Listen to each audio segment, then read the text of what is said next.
um pouco sobre a nossa profissão aí de investigação de crimes que envolvam a área computacional, e a presença aí de todos. Então, estão me ouvindo bem aqui, né? Estou ouvindo bem certinho. Perfeito, obrigado. Então, hoje a gente vai falar um pouquinho, né, sobre a arte de investigar computadores. A ideia nossa é passar um pouco aí o conceito, né, do que significa, como funciona uma investigação nessa área mais digital, digamos assim, e aí mostrar alguns estudos de caso que a gente fez, e aí a gente vai ficar aí, deixar um espaço no final para algumas perguntas aí que eventualmente possa vir a ter. Então, primeiramente, né, me apresentar, então, meu nome é Christian Bachmann, né, eu trabalho aí já com mais de 15 anos analisando crimes que envolvam, né, a área digital. E aí, quando a gente fala em crime que envolve a área digital, eu não falo necessariamente apenas de invasão digital, de hackers, né, a gente também faz a análise de outros tipos de crimes em que o computador é usado tanto como meio, né, de comunicação, como também de armazenamento e também como fim, que seria no caso então de uma invasão digital. Então, por exemplo, eu já atuei até em caso, por exemplo, de homicídio, né, e também o que mais tem hoje é casos de fraudes, onde hoje, na maioria das fraudes, a gente tem aí algum envolvimento na área computacional, né? Seja um celular, um computador, ou o servidor, coisas na nuvem, e etc. Tá? Então, eu sou, né, eu sou engenheiro de computação, fui formado aí na PUC, né? Também fiz a especialização aí de redes de segurança de sistemas. Hoje eu sou um empresário, né? Eu trabalho na área, né, de fazer essa área de investigação de crimes, né, corporativos. Fui ex-diretor de computação forense na Kroll, em São Paulo, que era uma grande multinacional. Já atuei como perito nomeado por juiz federal em alguns casos aí de computação, né? Tem algumas certificações, né, mais técnicas de Linux, computação, FTK, que é uma ferramenta aí de forense, e também aí esse ano ministrei também o curso de investigação computacional na pós, aqui na PUC, de cybersecurity, né?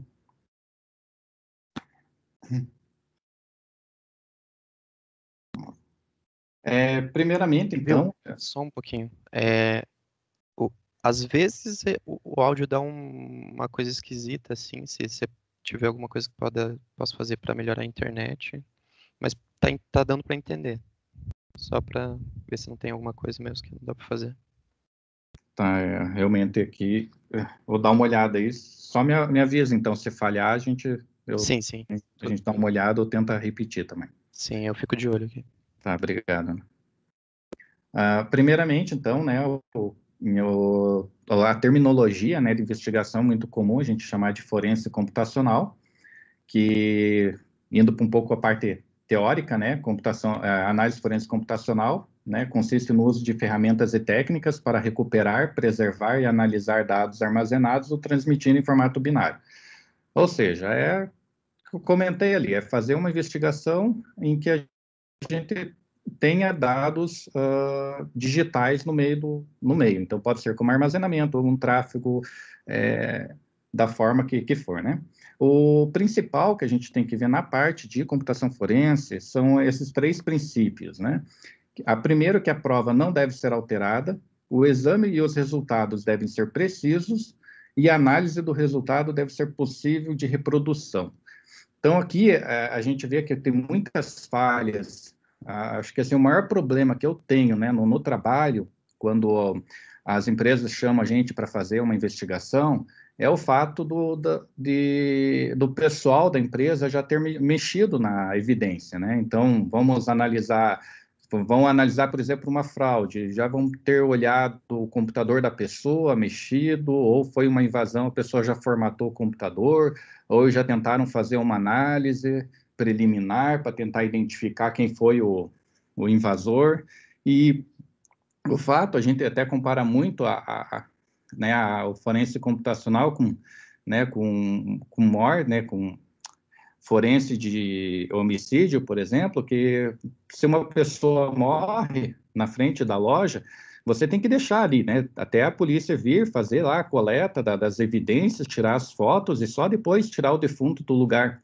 E no computador, não, o pessoal foi invadido, eles já tentam limpar, resolver para ninguém ver, e aí chamam, né, tanto a polícia ou chama nós, né, eu trabalho para empresas, né, não trabalho para a polícia, mas chamam a gente para fazer análise e aí eles já modificaram bastante as evidências. Então, o grande cuidado que as empresas têm que ter é, no momento que há um incidente de segurança da informação, a gente precisa preservar essas evidências, de modo a que a gente possa comprovar novamente, né, que o fato que a gente está analisando é o que ocorreu, e não que alguém poderia estar plantando uma prova e etc. Até porque a parte digital, ela é muito subjetivo, né? Então, assim, tem muitas aquelas questões, poderia a pessoa acessar o computador da outra remotamente e fazer tal análise? Poderia ter inserido um arquivo especial no computador. Então, assim, se você fala, foi mexido depois, então essas respostas ficam, poderia, e acaba complicando, então, e a gente pode acabar invalidando toda a evidência, todo o trabalho de investigação. Então, a coleta, para mim, é a parte mais importante de todo o processo de investigação, tá? Aí, ó, o item 2, né, que o exame e os resultados devem ser precisos, isso é uma coisa óbvia, né? E o outro que é importante também, a análise dos resultados devem ser possíveis de reprodução, ou seja, não adianta nada eu fazer uma análise de um caso e depois alguém questionar, tá, mas como é que você fez? Podemos repetir? Ah, não tem como repetir. Então, pronto, aí você não vai poder, então, validar essa informação.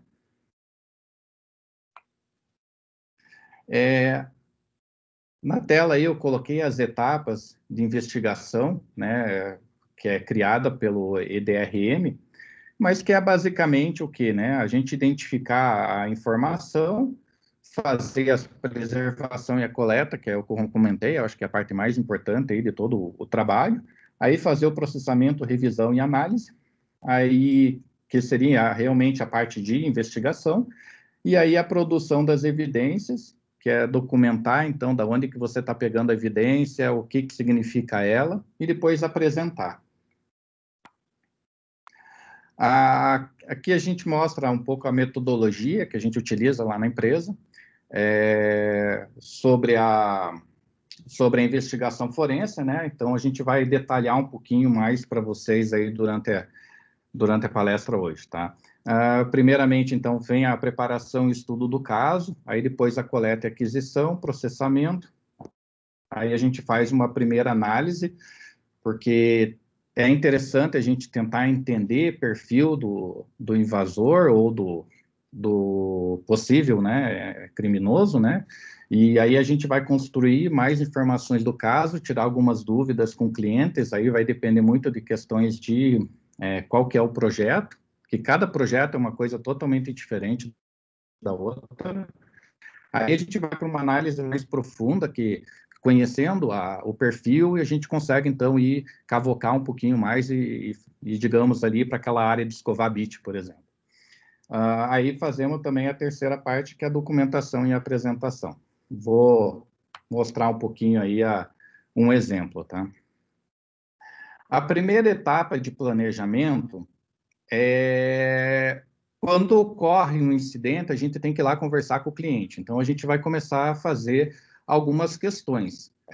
Isso é para praticamente todos os casos, né? Quem que identificou o incidente? Por que estão falando conosco, né? Estão querendo analisar, por exemplo, foi um relato que veio pelo canal de ouvidoria, ou a pessoa foi acessar o computador e começou a apresentar um monte de erro, e daí identificou que teve uma falha.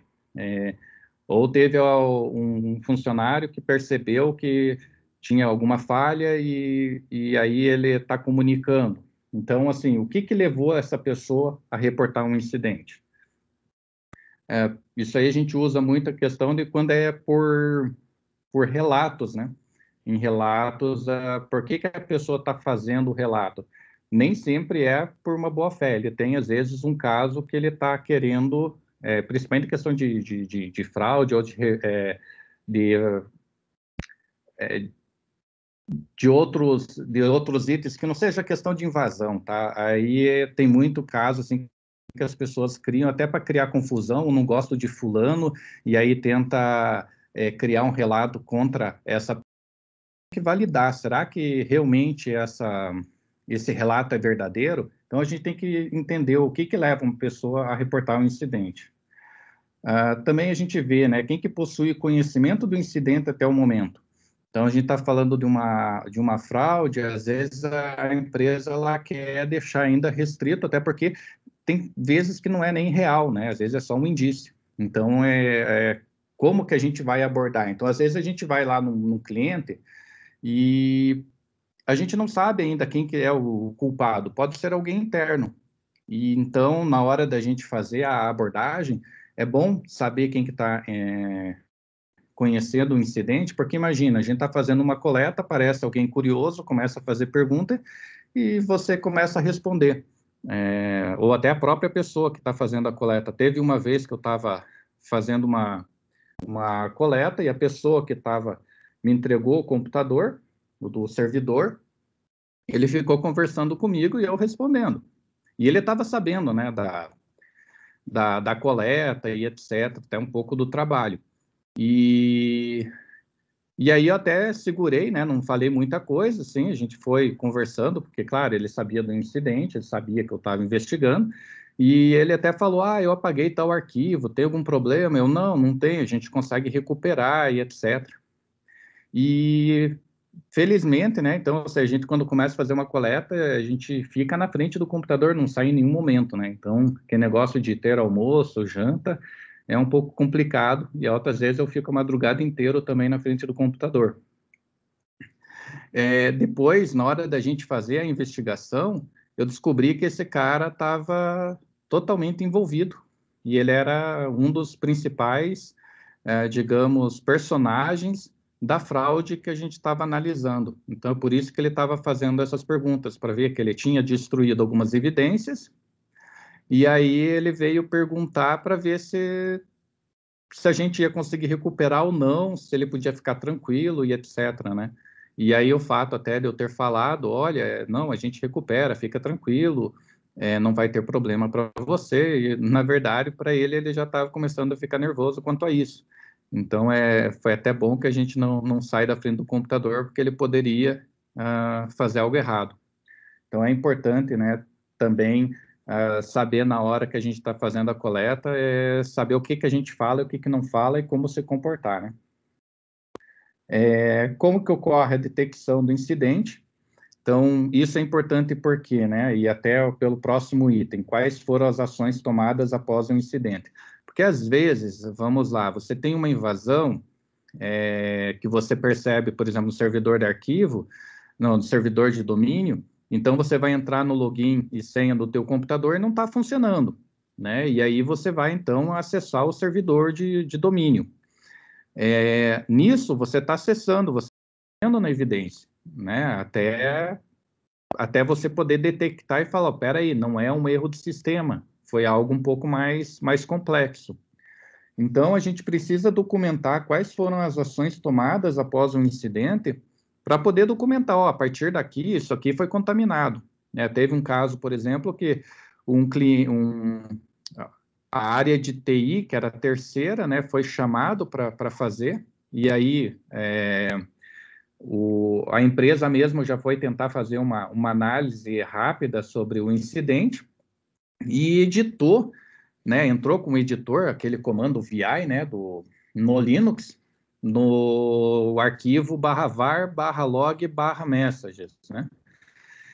Então, ele deu o comando VI para ver, né, esse arquivo de log. Só que é um arquivo de log texto e estava em produção, ou seja, por mais que ele não tenha salvo, o arquivo de log ele está sendo registrado, porque o computador estava ligado. Então, a data de modificação desse arquivo ficou posterior ao ele tá mexendo lá dentro. Então, assim, ele poderia ter alterado. Eu não sei se alterou ou não, mas simplesmente o fato de ter entrado com um editor de texto num log para visualizar, a gente já inviabilizou essa evidência. Então, né, é importante a gente ver essas ações para poder ver o que a gente pode, então, validar ou não, para evitar aí que depois a gente vai na justiça e até seja surpreendido e descobre, então, que não possa usar ele em tempo integral, tá? Um outro ponto que a gente tem que analisar agora, né, o mês passado, aqui no Brasil, entrou em vigor a Lei Geral de Proteção de Dados, né, a famosa LGPD. Uma das grandes diferenças que a gente vai perceber agora com isso, tem muito caso de fraude que a gente vê, invasões, etc., que as empresas tentam mascarar e evitar mostrar para o público que ocorreu isso. Então, até uma coisa que deixa até meio frustrado do trabalho, é quando a gente faz uma investigação e o cliente né, descobre a fraude, descobre quem são as pessoas, e o cliente, não, prefiro aceitar, né, e encerrar o caso agora do que vir a público, né, porque vai manchar a imagem da empresa. Essa lei, né, de proteção de dados, que ela tem vários itens, mas ela é principalmente para proteger o usuário, né, o titular do dado, que é a pessoa física.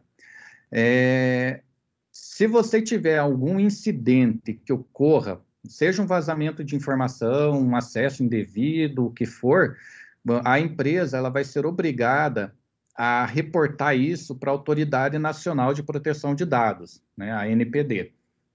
E com isso, a empresa ela vai ter que tomar mais cuidados, né, de preservações, porque se ocorrer um incidente, né, uma invasão, o que for, um vazamento de dados, a empresa ela vai precisar, então, reportar, e para reportar ela não pode simplesmente falar, entraram aqui e mexeram. Não, ele tem que ter preservado, vai ter que mostrar o que a empresa fez para mitigar esse problema, né, tentar identificar quem que foi, quais são os dados que foram vazados, e tem que fazer isso preservando as evidências.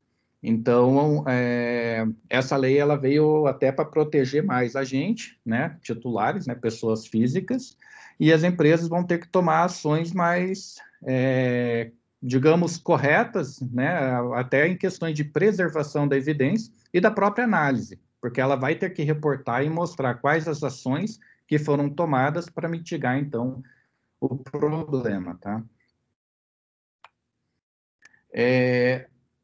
Então, passada a parte mais de teoria, vamos um pouquinho na parte de investigação. No início, né, num projeto, a gente tem que planejar.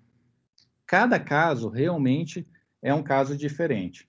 Eu vou mostrar um exemplo de um projeto que a gente trabalhou, em que o diretor de TI era suspeito de ler e-mail dos funcionários, tá?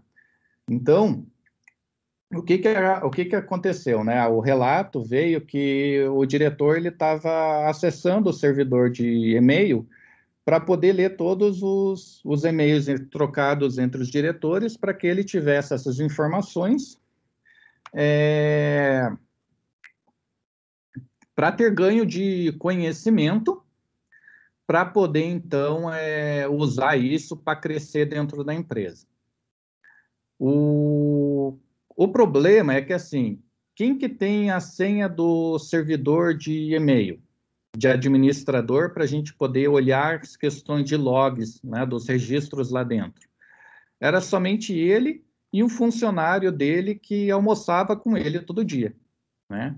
E o servidor de e-mail? O servidor de e-mail era uma empresa pequena, e que também era digamos, tinha uma certa amizade com o diretor de TI. Ou seja, se a empresa entrasse em contato com com esse fornecedor, ele poderia vazar informação para o diretor de TI. Então, como que a gente vai pegar e fazer conseguir pegar a senha do servidor de e-mail, sendo que a gente não podia pedir para ele, porque senão ele poderia descobrir, e aí a gente estava analisando um relato, né? A gente não estava confirmando nem nada, não era certeza, né? E o cliente não... Até porque diretor de TI é uma coisa preocupante, né? Porque ele conhece todas as fragilidades da empresa, na área de TI, e também a gente tinha que tomar, então, esse cuidado que ele não soubesse, e mais tinha que fazer análise, né? Então, a gente ficou lá matutando bastante de qual seria os pontos, né? Que seria, a gente podia chegar lá e pedir a senha e ele teria que fornecer, mas isso seria incisivo, o cliente não queria. Então, a gente tem que fazer um planejamento, assim, pensar muito na questão de qual era o perfil, né, dele. Então, como o cliente tinha me falado, olha, ele era um cara que estava lendo os e-mails para crescer dentro da empresa, né? Então, eu pensei, pô, peraí, então o cara quer poder. E como que a gente conseguiria? Eu falei, poxa, vamos criar aqui um comitê de segurança da informação. A gente faz aí um trabalho em que a gente vai chamar só alguns diretores mais os principais diretores, chama nós para fazer como uma empresa terceira de TI, de segurança da informação.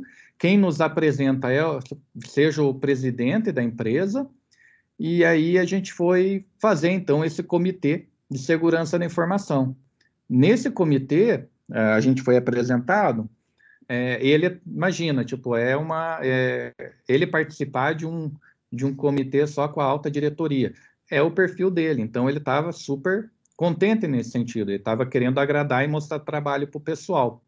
E a gente fez todo um trabalho do tipo, mostrar durante as reuniões de comitê, falando um pouco mais da parte técnica, né? Então, assim, começamos com, vamos fazer uma análise de firewall, vamos fazer uma análise de um teste de vulnerabilidade, um teste de invasão. Então, a gente fez na primeira reunião sobre isso, na segunda também, fomos, então, indo um pouquinho adiante. Mas nas reuniões, a gente já pedia informações técnicas durante o próprio comitê, para não ficar estranho, porque não ia nem imaginar.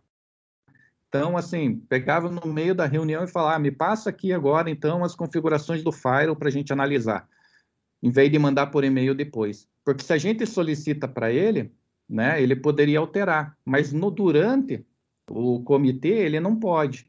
Então, a gente começou com uma coisa devagar, me passa aqui o firewall, ele passa, não tem problema nenhum, é algo real, né, e aí a gente chegou um certo dia e falou, agora entra aqui no log do e-mail, que dessa vez agora a gente vai analisar e-mail, me passa aqui a configuração de e-mail, do log de e-mail, e como que ele poderia dizer não, sendo que estavam os outros diretores, ele não poderia alterar, e aí então ele acabou passando aí o log para a gente, e ele nem suspeitava, então, que a gente estava fazendo essa investigação, tá? Então, esse é um exemplo do planejamento que a gente teve que pensar muito fora da caixa para poder solucionar aí e tentar pegar essa informação até de uma pessoa que era o detentor, né, de toda a informação dentro da empresa. Aí, então, depois do planejamento, a gente vai fazer a identificação, né? O que seria a identificação? Seria ver onde que estão as informações, né? No caso lá desse que eu comentei, a informação, então, era no próprio servidor de e-mail. Mas aqui a gente tem que ver o que pode ser. Pode ser na nuvem, pode ser um celular, um tablet, pode estar em backups, a gente pode ter no servidor proxy, né, às vezes até no CFTV, né, nas câmeras. Então, a gente tem que tentar analisar, de acordo com o projeto, aonde que estão as informações digitais que a gente pode coletar. Na grande maioria, né, a gente pega ERP, computadores, celulares e e-mail. E-mail é o que a gente mais pega, tá? Aí aqui também, às vezes, é importante, dependendo do projeto, cartões de memória e etc., também é interessante.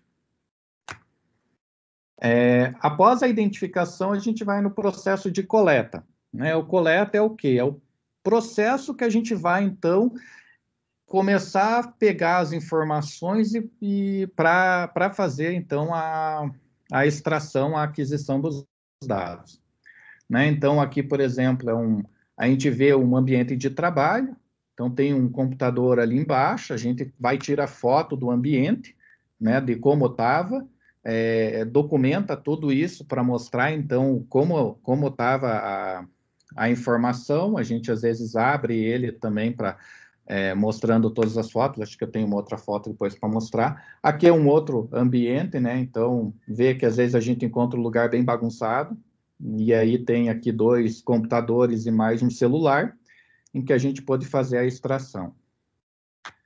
E também tem questões de vez em quando, a gente analisar de servidores, né? Normalmente, quando é servidor, a gente consegue remotamente fazer as aquisições, aí vai depender de casos para casos, mas tem casos que a gente realmente pegar e extrair o computador inteiro. Então, esse aqui é um computador, né, que a gente fez uma análise, tiramos do rack, a gente vai abrir ele, né? Aí tem a foto dele aberta. Aí, se a gente olhar bem, né, a fundo essa foto, o que a gente tem? Nesse primeiro espaço aqui, a gente tem 3 HDs, né, que estava em RAID 0. Depois, a gente tem na parte de baixo mais 3 SSDs, também em RAID 0. E aí, a gente também tem aqui no cantinho uma placa de SSD M2, né? Que é uns SSDs novos, né?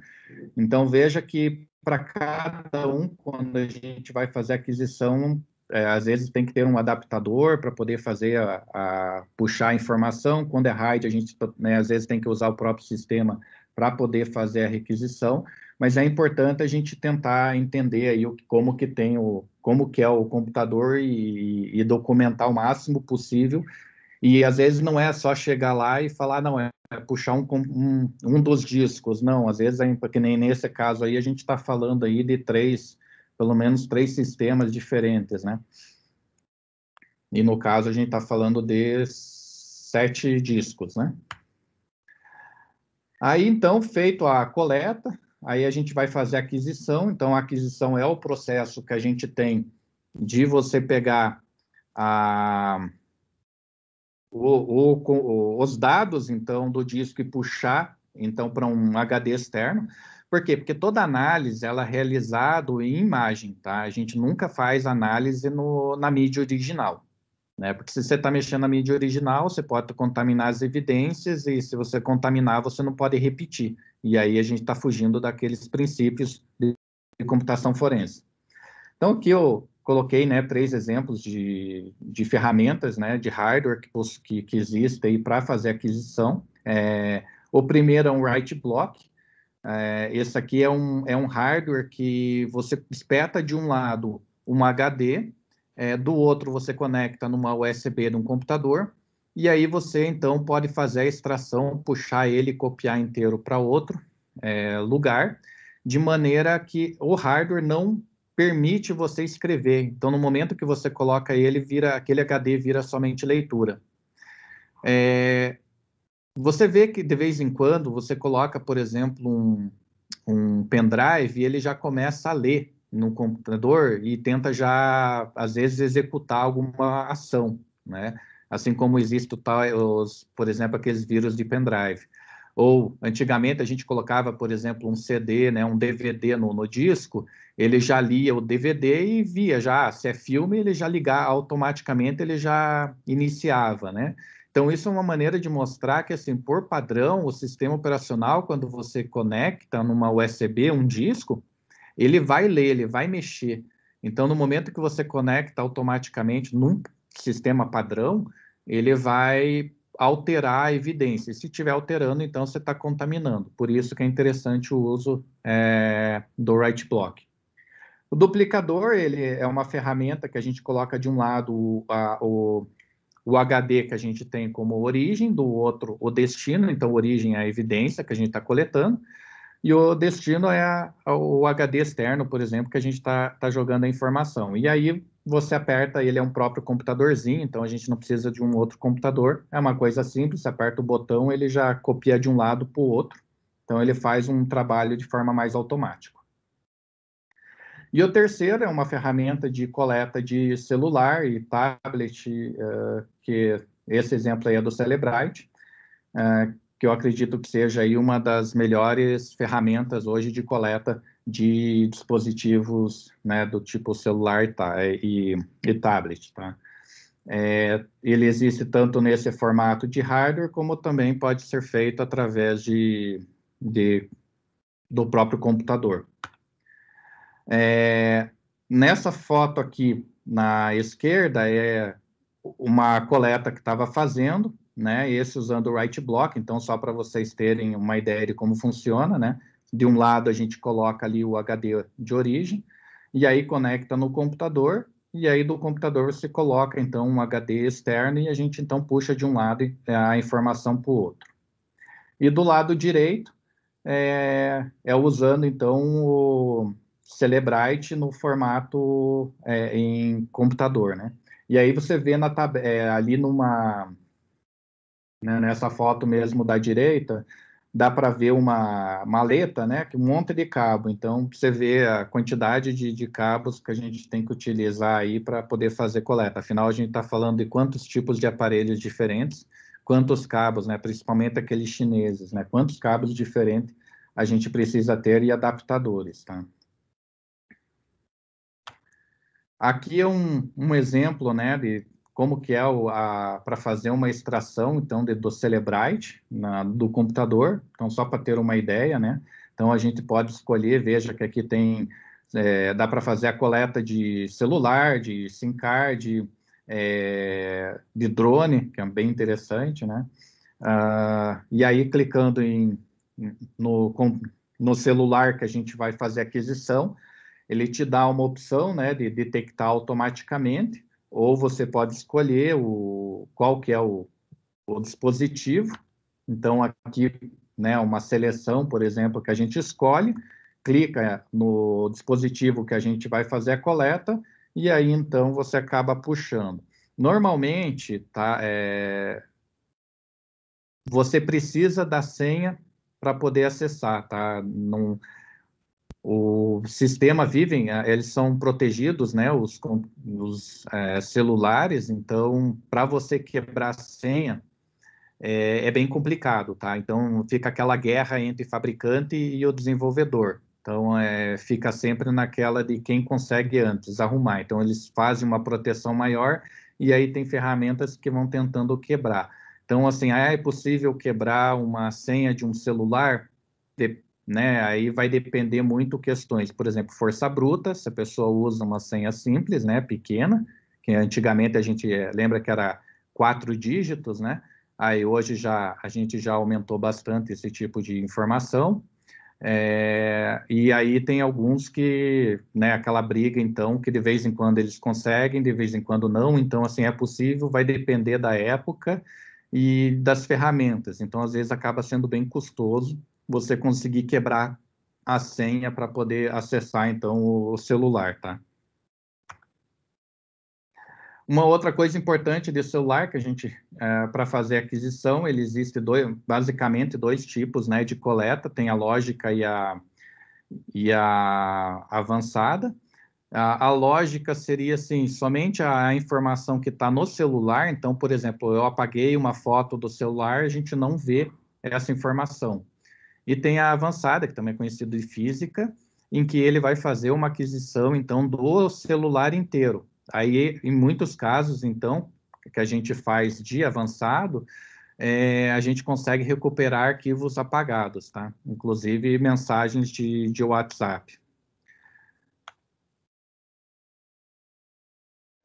Um outro ponto, né, que é interessante a gente ver aí, indo um pouquinho para a parte técnica, quando a gente vai fazer o comando lá em Linux, né, fdisk-l, a gente tem tanto a questão do qual que é o dispositivo, que é, por exemplo, s/dev/sda, e a gente também pode ver várias partições, né, que seria o C, dois pontos, ou D, dois pontos, e aí no Linux a gente tem o que? Então, SDA1, SDA2, SDA5, que é esse exemplo.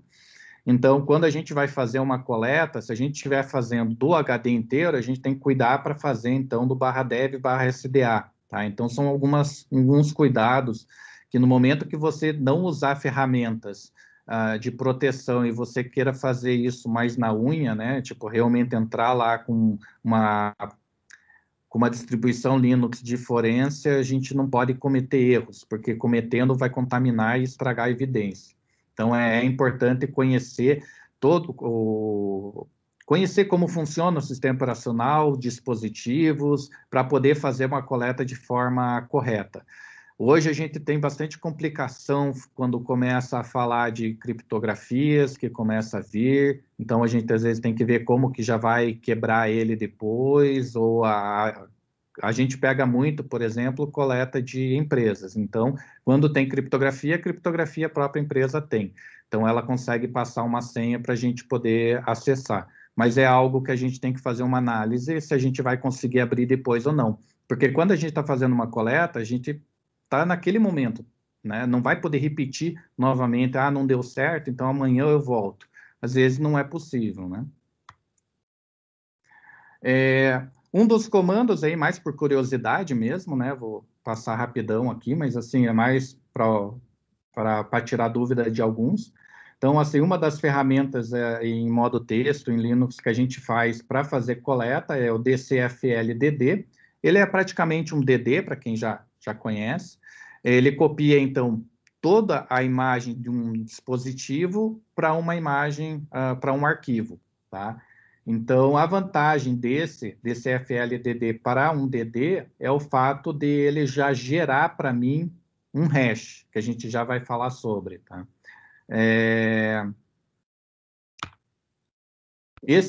Outra tela aqui é um que a gente faz em modo no Windows, que aí é uma tela um pouco mais amigável para fazer, porém no Windows, se a gente não usar uma ferramenta do tipo Write Block, que a gente mostrou, então o fato de você estar ligando o dispositivo no computador, você já está alterando. Daí aqui, a gente tem várias opções na hora de fazer, né? A coleta, então, por exemplo, tem o Physical Drive, que seria o dispositivo inteiro, né? Que seria, por exemplo, o HD completo. No caso lá do modo texto, era o /dev/sda. O Logical Drive, então, seria o C dois pontos ou D dois pontos. Uma imagem aqui a gente está falando de, né, uma que você já fez uma extração, por exemplo, né? Então você já tem o arquivo e aí a gente pode pegar ele e abrir ou mudar de formato e etc. Conteúdo de um diretório. No caso do conteúdo de diretório, ele não consegue recuperar arquivos apagados, porque você está falando somente para pegar as informações do arquivo que tem num diretório. Isso normalmente a gente usa quando faz, por exemplo, um download dos PSTs, né, dos e-mails do servidor de e-mail, e aí a gente está querendo pegar, analisar somente isso. Ou, por exemplo, eu quero pegar só a pasta lá do financeiro do servidor de arquivo, para não pegar o servidor inteiro, que são vários teras, e não interessa. Então, aí a gente usa esse formato. Por padrão, o que a gente faz é o físico, que é de forma completa, tá? Daí, quando você usa o físico, a gente mostra aqui os vários tipos, né? Que você pode escolher. Ou, se você escolher por qual que é a partição, então você poderia usar o C, o D, o E, o F, por exemplo. Aqui seria alguns formatos, né? De padrões, né? Que existe para você criar a imagem. Então, o comum é o DD, mas a ferramenta, aqui a gente usa muito o E01, que ele é uma espécie, assim, ele copia de forma completa, inteira, preservando a evidência, a imagem, só que ele também já compacta, né? Tipo um zip, ele já compacta ela, se quiser, pode colocar senha também, para aumentar a segurança. E você, então, tem a informação para, a partir desse arquivo que é gerado, a gente consegue, então, fazer todo o trabalho de análise nele. Tá? Seria mais no formato texto, então tem essa ferramenta aí também para tanto Mac quanto Linux, só que aí em modo texto. Então aqui seria um comando para você listar os drives, né, para ver qual que é a que você está coletando, e aqui um exemplo do comando em modo texto que você estaria. Então um exemplo aqui, eu estou pegando a partição de swap, que era o /dev/stda5, e estou jogando então num outro arquivo, tá? É só para ter uma ideia aí de como funciona aí, se você fizer, a gente usa muito essa função em modo texto, quando, principalmente, assim, naqueles servidores em que a gente tem RAID, né, que é um pouco complicado, porque se a gente for tirar um a um, depois tem que reconstruir todo o processo. Então, a gente dá um boot num Linux especial, modificado, que seja, então, específico para coleta forense, né, ou seja, aquele que não vai estar alterando as informações da imagem original, e aí a gente consegue, então, já está montado o RAID que fica na BIOS, e aí a gente usa muito esse comando aí em modo texto mesmo para fazer a aquisição, tá?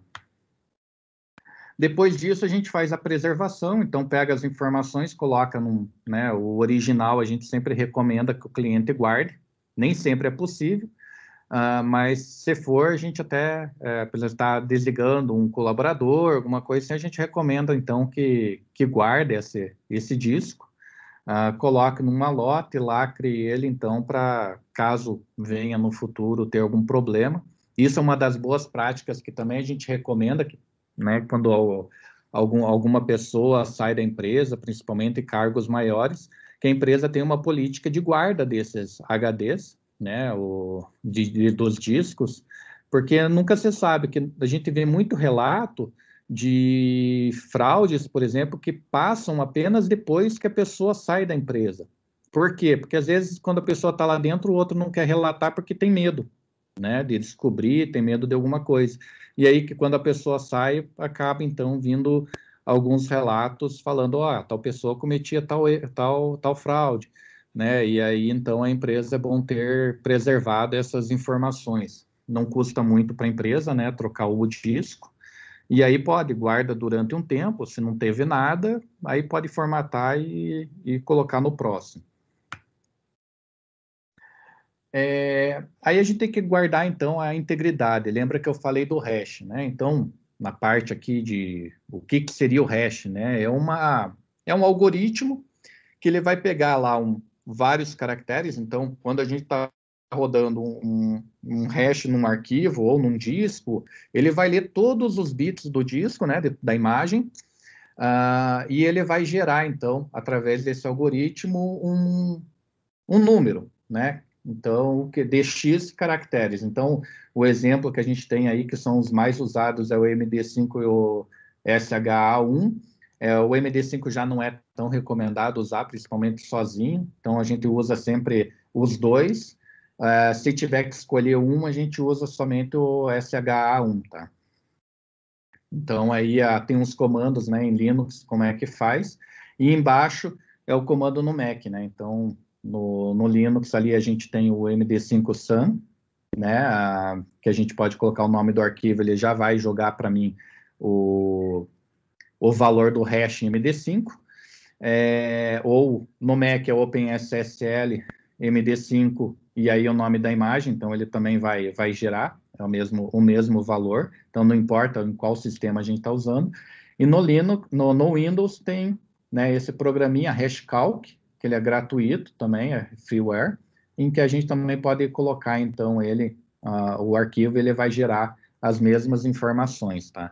Isso é uma maneira, então, que quando a gente faz uma coleta, se eu rodar esse hash na imagem original, naquele disco que está no write block, eu rodar esse hash para ler inteiro o disco, ele tem que dar esse valor idêntico quando eu rodar na imagem coletada. Tá? E aí, quando ele bate o valor que está idêntico, eu consigo, então, garantir que, após a aquisição, esse valor, a gente não, né, o trabalho, quando foi feito, a gente não vai estar alterando essa imagem, ou seja, não teve contaminação da evidência após, né, a aquisição dos dados. Um outro ponto importante na parte que a gente vê aí durante esse processo, né, de coleta e aquisição, é um documento chamado cadeia de custódia. Essa cadeia de custódia é um documento onde vai estar todas as informações do ciclo de vida da evidência. Então, por exemplo, assim, eu vou numa empresa para fazer uma análise. Quem que está me entregando isso? Né? É o fulano de tal.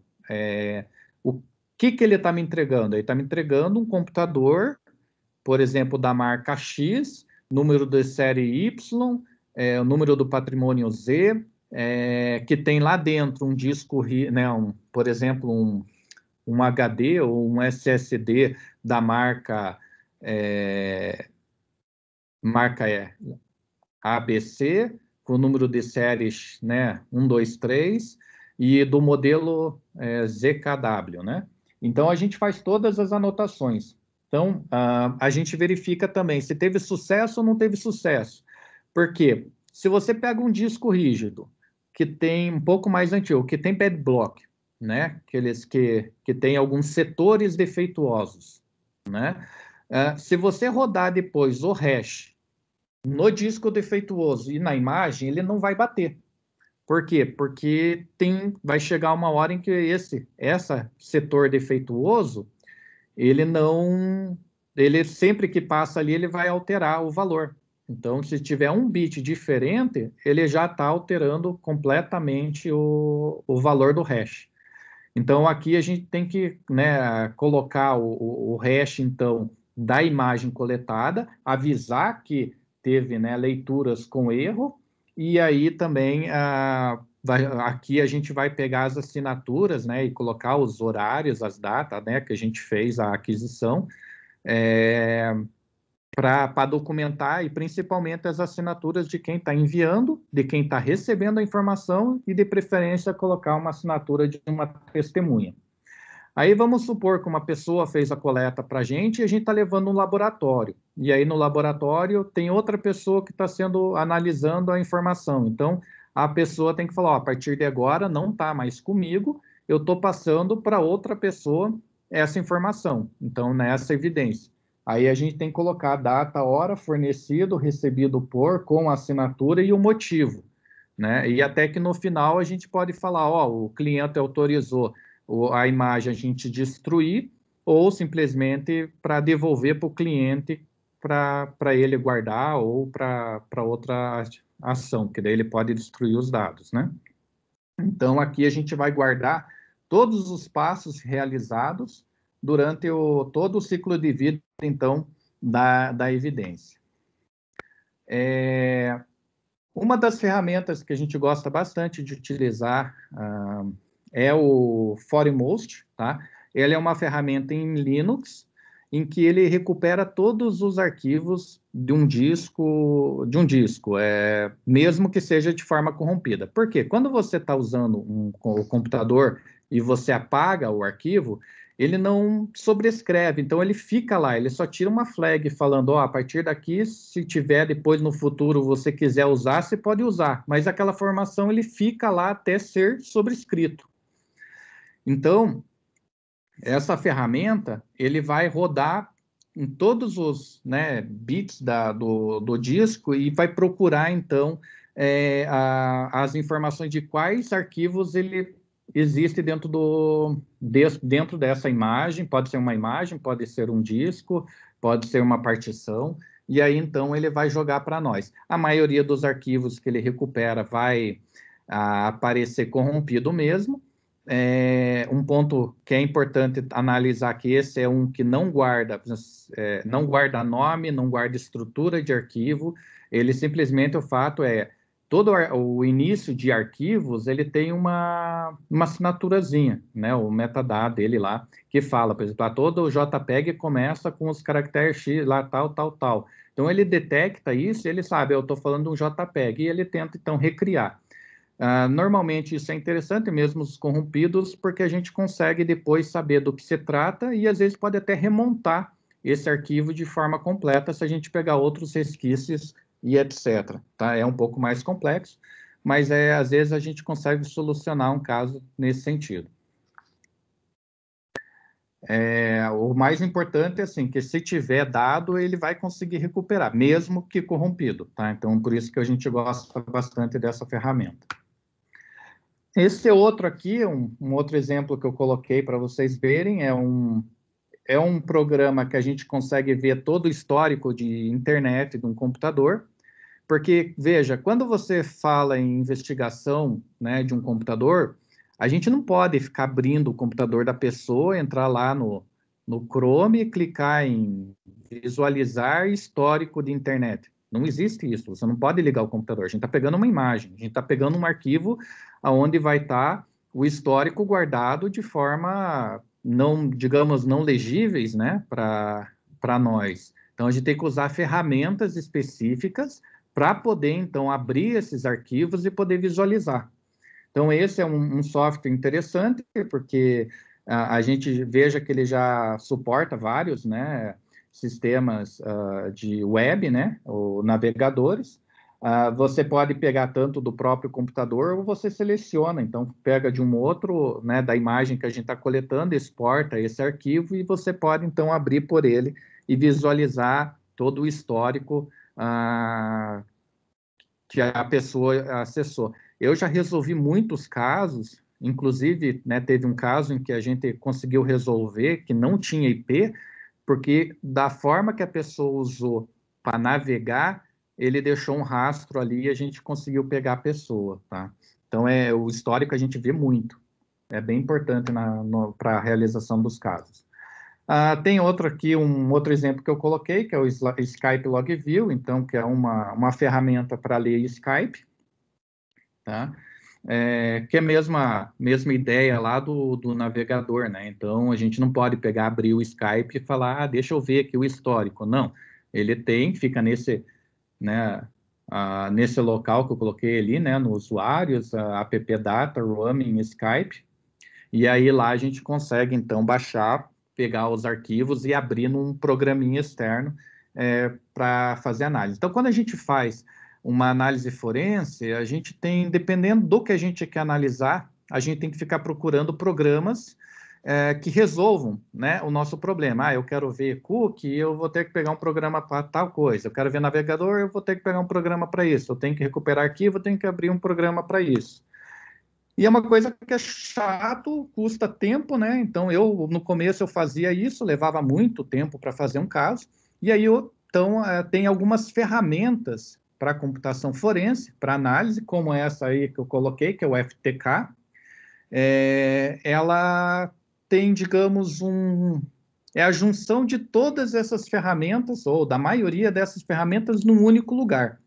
Então, ele é muito interessante porque eu pego uma imagem, eu coloco dentro desse sistema, ele vai pegar toda essa imagem, vai processar. Então, digamos assim, todas as palavras que ele identifica, ele vai jogar no banco de dados. Então, se eu tiver que procurar por uma palavra-chave, né, por exemplo, dinheiro, ele já vai acessar o banco de dados, ele vai procurar e já vai jogar a informação meio que instantaneamente para a gente. Imagine fazer isso, uma procura, né, né, deve ver, por exemplo, você vai procurar um e-mail, né, no Outlook, lá você quer um e-mail que apareça a palavra dinheiro. Quanto tempo levaria para ler, né, todos os e-mails para poder te dar o resultado?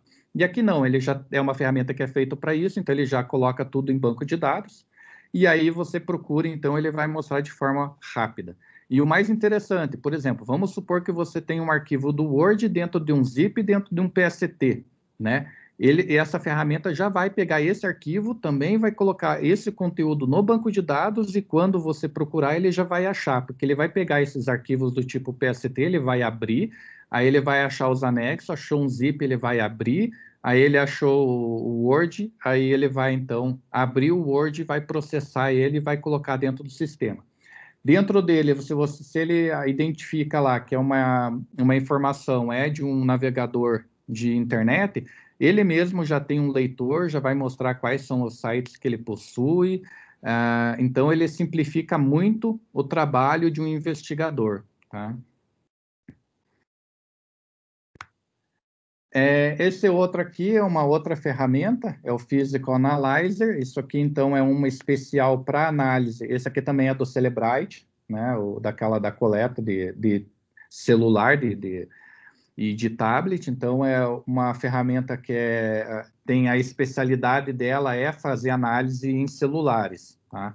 Então, essa é uma ferramenta interessante, a gente usa muito, principalmente para achar localizações. Então, a gente consegue ver, por exemplo, quem que é a pessoa com que você mais conversa, aonde que você tirou as fotos, porque no celular, quando você, né, por padrão, muitos celulares, quando você tira a foto, ele guarda. No GPS, ele deixa marcado né, na foto.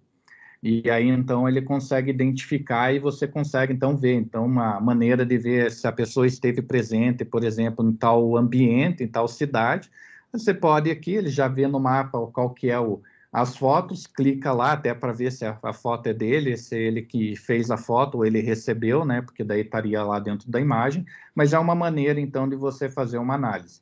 Aqui também a gente tem os bate-papos, né? Então, tem bate-papos do tipo mensagens, WhatsApp, Tinder, Happn. Então, tem uns bem interessantes assim, para você fazer uma análise e tentar, então, identificar e fazer o trabalho de investigação. Tá? Essa também ele é uma ferramenta parecida, então, a ideia do FTK, né, que seria assim, a junção. Então, essa é uma ferramenta complexa por já ter vários suporte. Então, se você quer ver quais são as ligações ou onde que a pessoa navegou, ele também já te dá tudo em né, em um único lugar centralizado, tá? A diferença delas é que, assim, essas que são centralizadas, infelizmente, elas são pagas e não são uma ferramenta barata, tá? Vou falar agora um pouquinho aí de estudo de caso, tá? Vou começar nesse de invasão empresarial. Só que aconteceu assim, né? O cliente pegou e chegou na empresa, não estava funcionando a internet, não estava funcionando nada. Aí ele ligou a tela do Firewall, que era um computador em Linux, né? E aí ele apareceu essa mensagem. Aí o cliente tirou essas duas fotos. E aí ele, então, viu que tinha sido hackeado, né? Porque veja ali até o título, né? Olá. Então, é uma comunicação que a pessoa tinha deixado para a pessoa. E aí, então, ele resolveu chamar a gente aí para fazer o trabalho. Então, a primeira coisa que a gente fez, né? Fizemos uma reunião para eles contarem, né? Todo o processo, aquela coisa, para a gente fazer o planejamento. Então, eles contaram que, ó, a gente já fez aqui, quando viu que era uma invasão, a gente já pegou alguns computadores. Nesse caso, a empresa ela tinha sido invadida e destruíram 12 servidores. Uma dúzia, é muita coisa, né? E a empresa ela não podia ficar parada. Então, aqui eles falaram, foi 12 servidores, a gente teve que tomar atitude para a empresa não ficar parada, e a gente acabou, então, formatando e colocando alguns computadores em produção. Mas, felizmente, ele resolveu, né, o diretor de TI, ele pensou bem, ele escolheu alguns computadores para preservar, né, que seriam quais? O servidor de Firewall, porque aí era, né, por causa da mensagem, foi o servidor de domínio, que é o centralizador, né, onde realmente faz o caso, e o servidor de impressão, que era o menos importante para ter um exemplo. Então, a gente foi fazer essa atividade. Daí, feito isso, falei, beleza, então se é isso que vocês têm, vamos analisar, então, o que teria. Então, a gente pegou lá os computadores, tirou umas fotos e etc., para guardar, né, a evidência, e aí a gente fez as aquisições e análise, então. Aqui eu vou passar rapidamente, né, só para ter uma ideia É claro que ele foi bem complexo, porque a gente está falando de destruição de 12 servidores, mas o que a gente tem, no momento que eu estava fazendo a análise, a gente percebeu, tá? O servidor de domínio, que está como TS ali escrito, eles tinham um acesso direto ao Remote Desktop, né, o Terminal Service, desse computador, passando pelo Firewall. Então, a gente até questões de segurança fala, poxa, faça põe no Firewall para proibir isso, somente via VPN, né? Mas muitas empresas não usam e usam acesso direto do Remote Desktop, né? E a gente vê muitos casos que a invasão ocorre porque a pessoa não usa VPN. Eles acessam direto ao Remote Desktop. Tem um bug no Windows, em Remote Desktop, os caras vão lá e acessam. Quebras de senha, a gente sabe que muita gente usa senhas fáceis, então também é uma maneira de invadir e fazer as besteiras que eles fazem lá dentro. Então, aqui, no caso, o que ocorreu? Eles acessaram diretamente o TS. Agora, veja um negócio que é bem interessante, tá? Isso aí foi um negócio assim que, poxa, a empresa quase que não é muito prejudicada por isso. Porque veja que uma pessoa acessou às 2 horas da manhã. Um outro ponto que a gente fala que é muito importante a gente analisar é olhar bem a questão do fuso horário, tá? Hoje em dia, né, a gente não tem mais o horário de verão, então é sempre -3 GMT, né? Mas nesse caso aqui foi bem complicado porque eles fizeram no último dia do horário de verão. Então, quando a gente for fazer fez a análise, já não era mais horário de verão, então a gente teve que converter e analisar. Então, por exemplo, vocês vão olhar no log do lado direito, tá 1 da manhã, só que eu não posso, né? A gente tem que mostrar que esse 1 da manhã, e ele não mostra aqui do lado, né? Nesse log que eu estou mostrando aqui, eu não tenho fuso horário. Então, quando a gente vai documentar e escrever isso no documento, né, no laudo, a gente tem que tomar certos cuidados. Então, como estava na época, era horário de verão, a gente mudou tudo para falar que era menos, e aí a gente definiu e falou, -2 GMT, porque era horário de verão de Brasília, então a gente está falando das 2h10 da manhã. Um outro ponto que foi bem interessante, nesse log que a gente pegou, tinha alguns, a gente conseguia achar o nome do computador. E o nome do computador, por um acaso, é o nome de uma pessoa menos PC. Por exemplo, né? E era um nome comum, tipo Felipe menos PC, né? Mas isso também não quer dizer nada, por enquanto. O que a gente viu? Veja o horário, vou repetir, às 2h10 o cara fez login no TS. Às 2h11 foi feito o logout desse mesmo IP. Ou seja, em 1 segundo a pessoa teria condições de destruir 12 servidores? Acho que não, né? Então, essa é uma análise que a gente deixou guardada, mas o fato é que alguém acessou dentro da empresa, tinha senha, e ficou 1 segundo. O que a gente tem depois?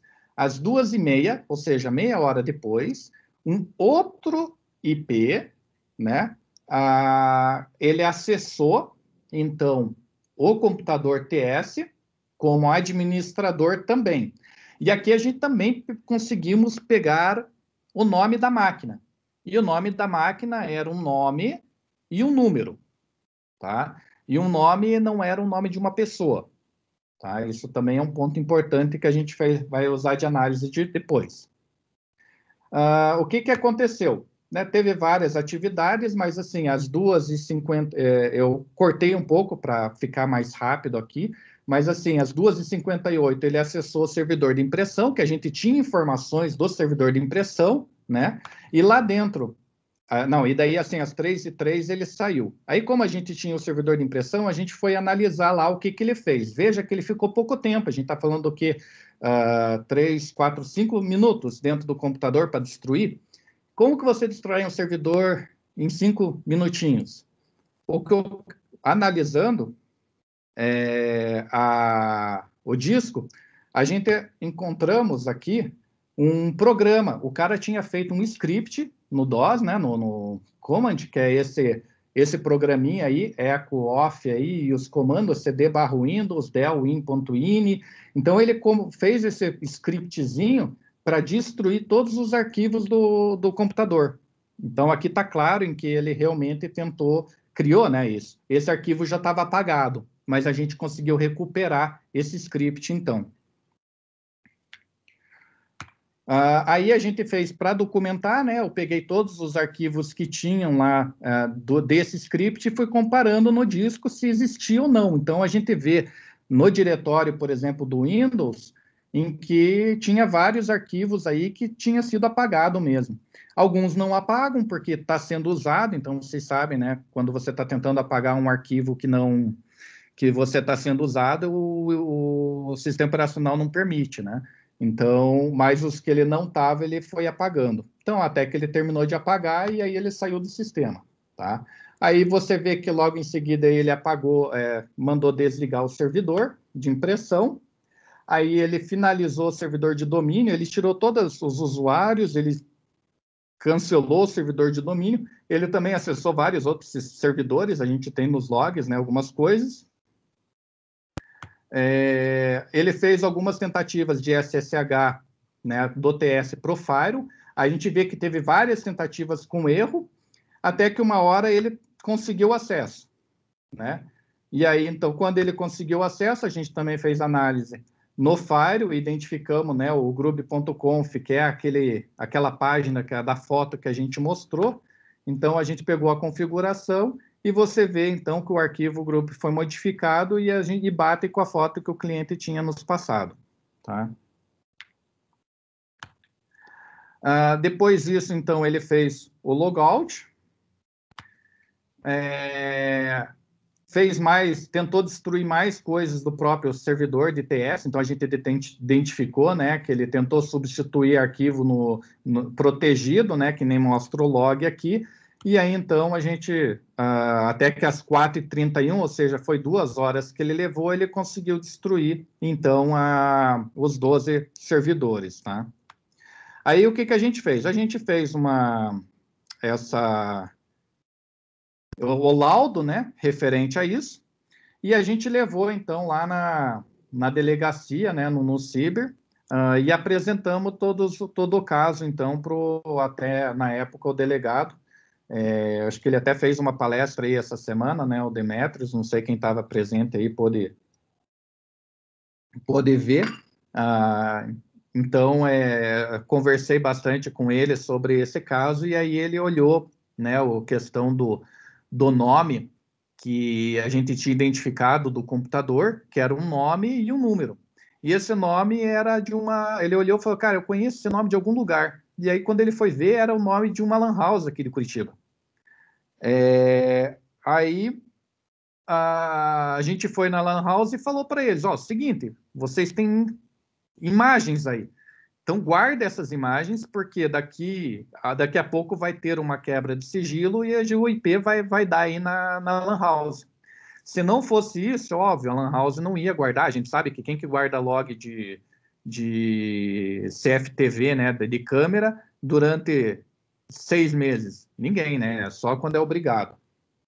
Então, graças a isso, a gente conseguiu fazer com que eles guardassem. Então, aqui foi até engraçado ver as câmeras, porque via a pessoa com dificuldade de estacionar, porque tinha câmera lá fora, e aí via que a pessoa estava muito nervosa. Aqui a gente tem a foto dele entrando na lan house, né?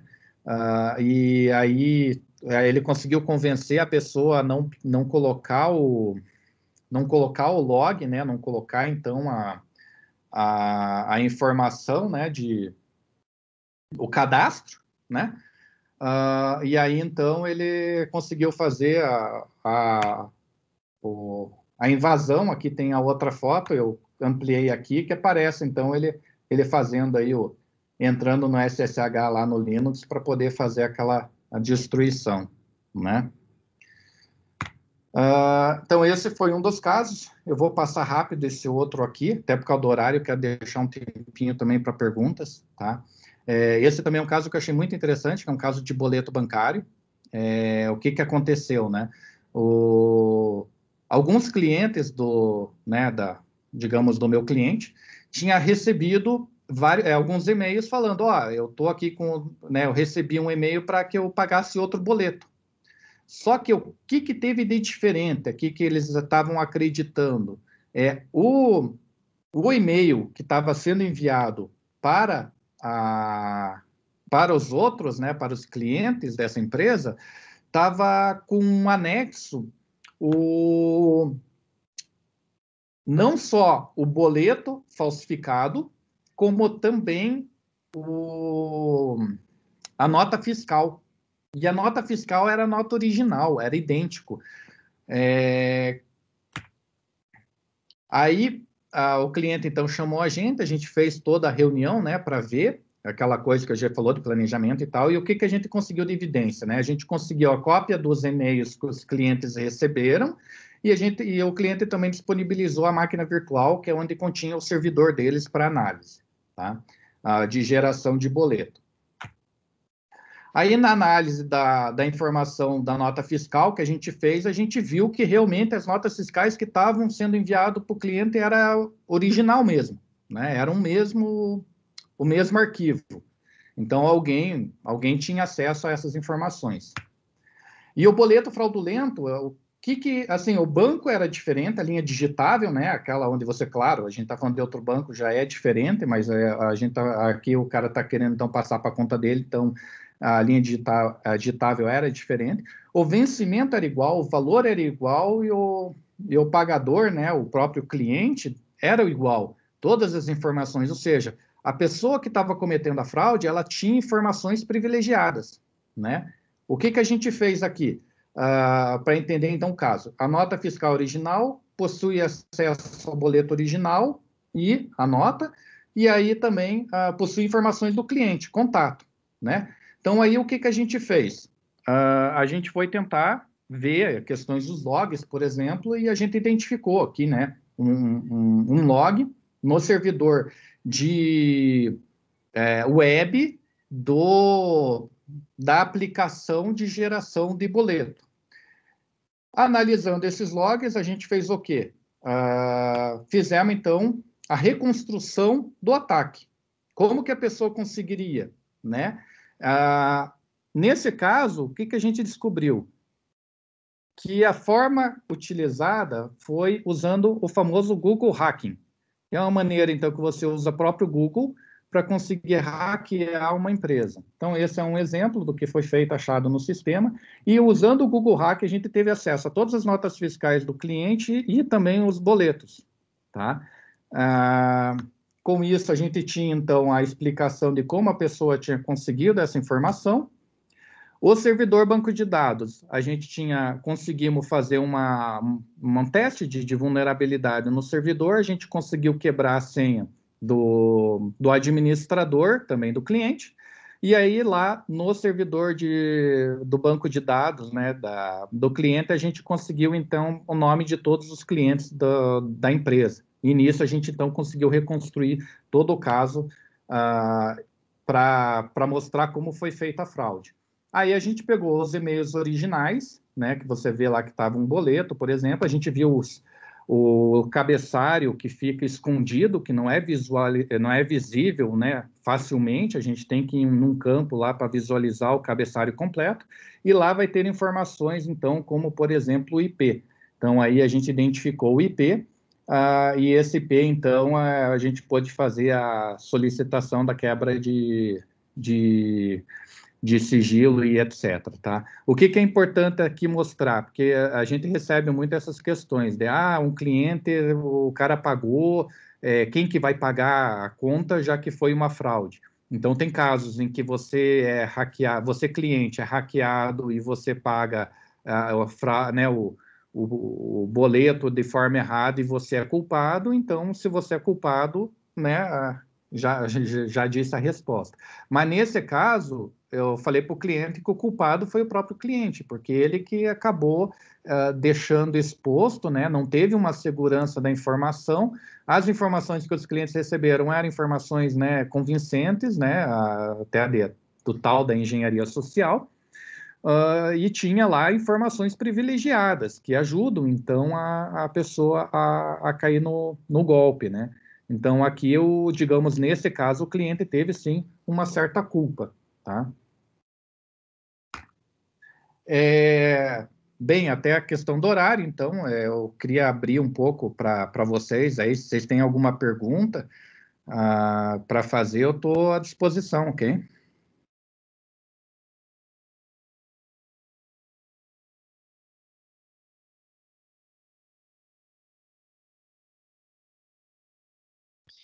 Esse eu só vendo aqui da mensagem, né, da questão do Google Hacking, né, a gente tem algumas ferramentas aí, questão de segurança que você pode, primeiro que você tem que pegar o diretório onde fica gerado o boleto e a nota fiscal, você tem que colocar uma proteção, você tem que, no mínimo, colocar lá uma permissão que não é qualquer um, é só quem está autenticado pode ver.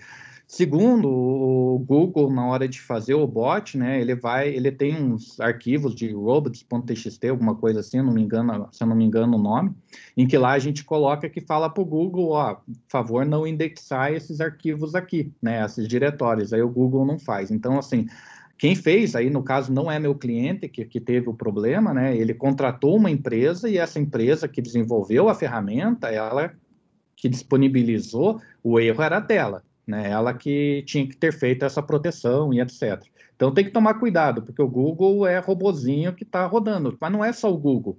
Hoje a gente vê, tem muitos, digamos, criminosos, né, em que rodam só programinhas e vê. Se você tem uma vulnerabilidade, ele vai achar por que eu vou tentar invadir uma empresa que é protegida se tem um monte de gente com porta aberta. Eu vou pegar que está com porta aberta, tá?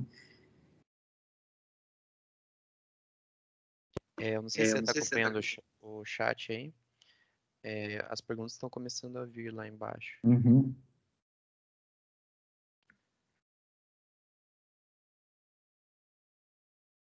Sabendo de diversos tipos de meio de enganar, invadir, quais boas práticas contra isso você recomenda? A gente vê questões, por exemplo, de e-mail, quando põe para clicar para você em algum link, tem que olhar se o link está indo para a empresa correta. Um ponto que também é bem interessante é a gente olhar muito bem a questão. Isso é uma coisa chata, mas tem que olhar o domínio da onde está vindo o e-mail, né?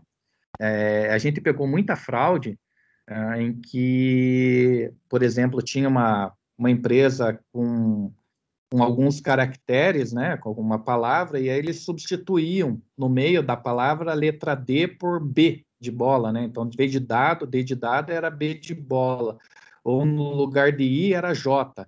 E aí, no meio de uma palavra, você acaba não percebendo. E eles criam domínios, então, bem parecidos para tentar enganar.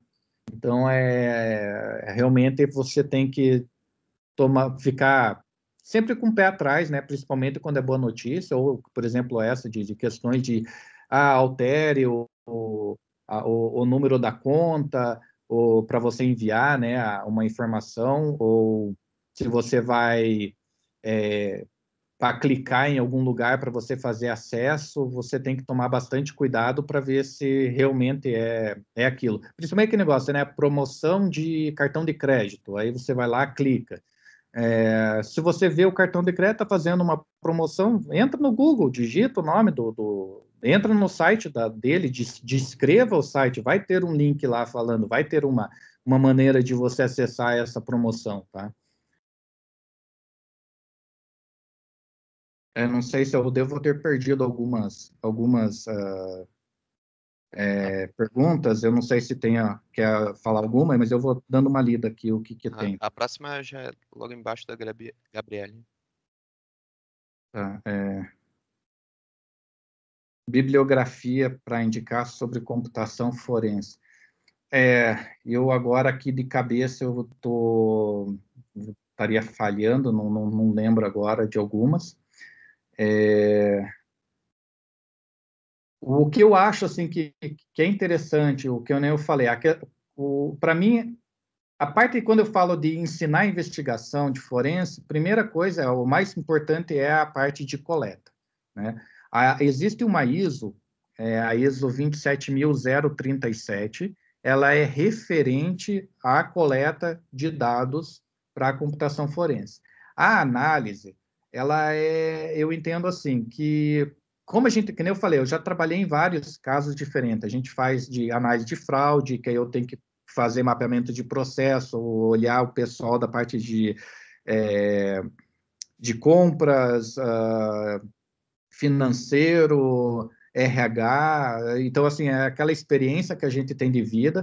O análise, quando faz de invasão, né, eu tirei a certificação em Linux, então, para conhecer como é que funciona um computador, e aí a gente vê como é que eu vou lá escovar bit, como é que eu vou identificar. Teve uma fraude, por exemplo, que eu consegui descobrir a primeira informação para a gente pegar o fiozinho da meada, assim, para puxar, foi no meio da partição de swap do Linux, então foi assim, um negócio bem, bem louco para poder achar, e isso é experiência de como você vai estudando. Então, vocês aí na faculdade estão aprendendo sistemas operacionais, é essa informação que estão ensinando que vai nos ajudar a criar um banco de dados interno nossa para poder fazer investigação, tá? Mais questões aí, porque nos livros que a gente vê é muita questão da exemplo que eu coloquei, tem a ferramenta X, a ferramenta Y, mas amanhã já alterou, né? O que vocês podem, por exemplo, para análise é fazer, né, tem, por exemplo, essa certificação do FTK, que é uma ferramenta, então, para análise, que ele vai te ajudar a simplificar a questão de como fazer a investigação, tem também do Cellebrite, por exemplo, mas a experiência que a gente tem com todas as outras áreas que a gente tem das matérias, né, que vai vendo, e não só, né, a gente vê, eu trabalho muito questão olhando números, planilhas, que é mais de contabilidade, que a gente não viu, né, na faculdade, mas aí vai estudando, então, assim, para investigar depende muito da área que a gente vai e o conhecimento que a gente tem do dia a dia, tá? Não sei se ajudou aí, Gabriel. Eu diria dar uma olhada nessa ISO, tá? 27037. Vinícius perguntando se na maioria dos casos, normalmente a gente encontra através de IP. Sim, na maioria das vezes sim, a gente já teve vários casos que a gente conseguiu pegar a pessoa sem IP. O exemplo que eu dei para vocês é essa da análise dessa invasão de 12 servidores, né? Então, a gente vê uma pessoa que conhece. E aí, só por curiosidade, lembra aquele primeiro nome? Era o nome da pessoa, tá? Que tinha feito o caso. O que aconteceu? Ele acessou de casa, viu que funcionou, ele era um ex-funcionário, acho que não alteraram a senha do administrador, então ele testou em casa, funcionou, ele pegou o carro, foi para a Lan House, meia hora depois destruiu, né? E então, isso aí a gente não, por mais que tinha o IP, e a quebra de IP daria, né, deu na Lan House, a gente conseguiu identificar. Então, teve vários casos, tá, que eu peguei por algumas outras falhas que as pessoas fazem. Teve um que o cara deixou uma frase solta, e a gente, através dessa frase solta, conseguiu identificar quem foi a pessoa, né? Pela informação, pela forma de escrita, a gente identificou. Não sei se alguém chegou a ver aquele seriado Duna Bomber. Eu sei que quando eu fui ver o seriado, eu falei, nossa, lembrou muito esse caso aí da frase solta que a gente identificou, eu fiz em 2006, tá? Então, faz muito tempo. Eu queria dar um adendo a essa pergunta aí. Claro. E no caso de quando um invasor, assim, ele tá usando um proxy em algum lugar que seja difícil se comunicar, né, trocar informação, como é que Sim. fica? Então, se a gente for sempre olhando só a questão de IP, a gente acaba tendo essas limitações. Mas a gente consegue fazer outras análises e tentar identificar. Por exemplo, teve esse caso, por exemplo, da frase, né? Eu identifiquei quem era a pessoa, mas assim, pô, isso aí foi um caso de 2006. Então a gente tá falando de coisa assim, pô, há muito tempo. Hoje, se você chega para o juiz e fala que identificou uma pessoa por causa de uma frase dentro de uma invasão digital, não é nem caligrafia, e você falar quem foi a pessoa, não vai servir, né? Mas o que que aconteceu? Esse acho que foi meu primeiro caso, até que eu levei lá na delegacia, lá, foi quando eu conheci o Demetrio. Quando a gente fez a quebra de sigilo, a quebra de IP, ele deu num condomínio e o cara não era desse condomínio. Tá? Então, se você olhar só o IP, dificilmente a gente teria achado quem era a pessoa. Tá? Porém, como a gente já tinha falado quem que era, a gente foi ver no condomínio a lista de pessoas, a irmã dessa pessoa morava no condomínio. Então, ele foi na casa da irmã e fez o acesso lá e aí cometeu o delito, né? E aí, durante a entrevista, né, o depoimento que foi feito, né, o criminoso, né, acabou confessando, então, até para evitar dar problema para a irmã, acabou confessando o crime, tá? Teve outros casos que a gente já pegou, então, as pessoas, quando entram, elas, para fazer uma invasão, normalmente eles cometem erros, tá? Porque ela tem quando ela vai fazer a invasão, ela tem um objetivo, né? Que é, sei lá, exemplo, destruir as informações. Esse exemplo do que eu falei lá dos 12 servidores. O objetivo dele é destruir. Então, só que às vezes ele lá dentro, ele tem outras ideias que vai surgindo e ele não pensou, e isso faz com que ele cometa erros, né? Esse caso dele, ele cometeu um erro gravíssimo, né? Ele entrou no computador da casa dele. E aí, no mesmo dia, ele foi na Lan House, meia hora depois, ele foi na Lan House e cometeu o erro, né? O delito. Então, assim, por mais que a gente não tivesse, digamos, a câmera e não tinha o registro dele, esse fato dele ter conectado no computador da casa dele já estava apontando para a casa dele, né? Então já era um indício, tá? Então, mas as pessoas cometem sempre erros e a gente consegue descobrir a pessoa. Nem sempre há necessidade de fazer a quebra de IP. Isso aí a gente normalmente pede também a quebra para evitar confusões. Às vezes você já tem o IP, já mostra quem é a pessoa, é mais fácil né, de levar adiante. Deixa eu ver. Legal, bem interessante. Próxima aí é do Rodrigo. Estou vendo aqui, então. É comum, na área de forense computacional, os peritos lidarem com conteúdos gráficos ilegais ou apenas quando trabalhando com instituições como a Polícia Civil Federal, se sim como eles costumam lidar com essas situações. Olha, eu não sei se entendi direito, mas eu tive uma vez um conteúdo gráfico ilegal.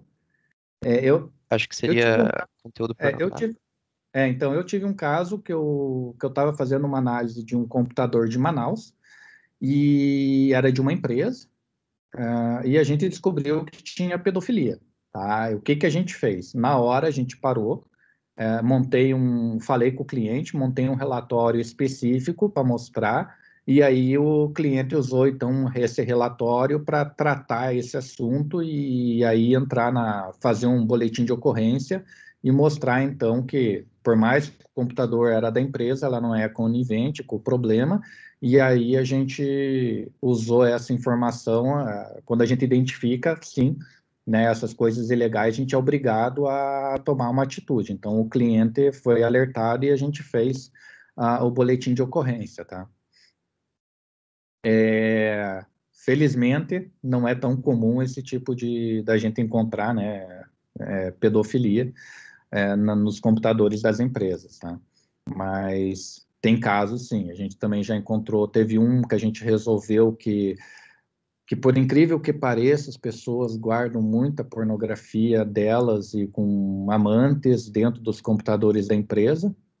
Essa semana mesmo a gente pegou um assim, que a gente estava querendo até descobrir assim qual que era a relação da pessoa X com Y, daí foi estar olhando os e-mails, tinha lá a troca de e-mail, os nudes, né?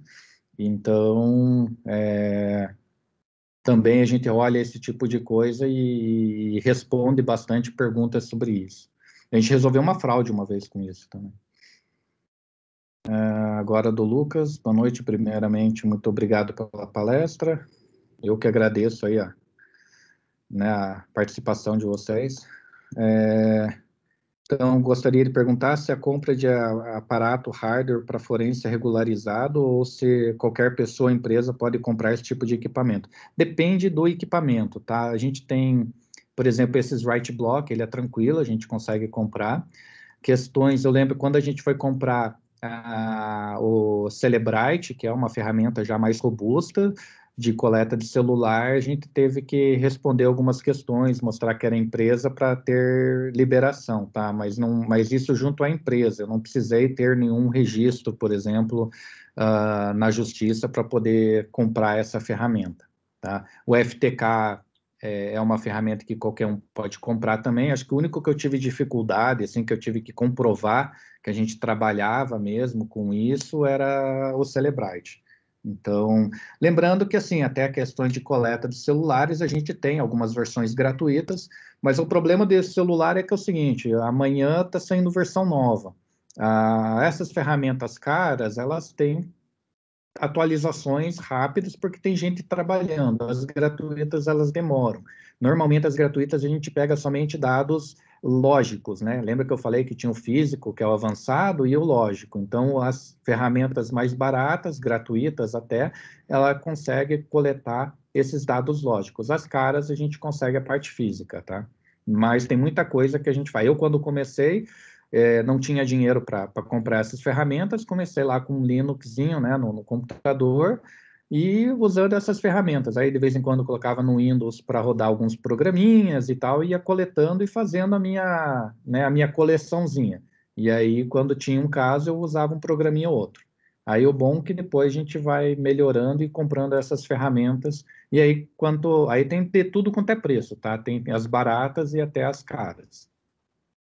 O exemplo que a gente passou para vocês é um dos que é top de linha, tá? É o que o pessoal tem de melhor aí no mercado.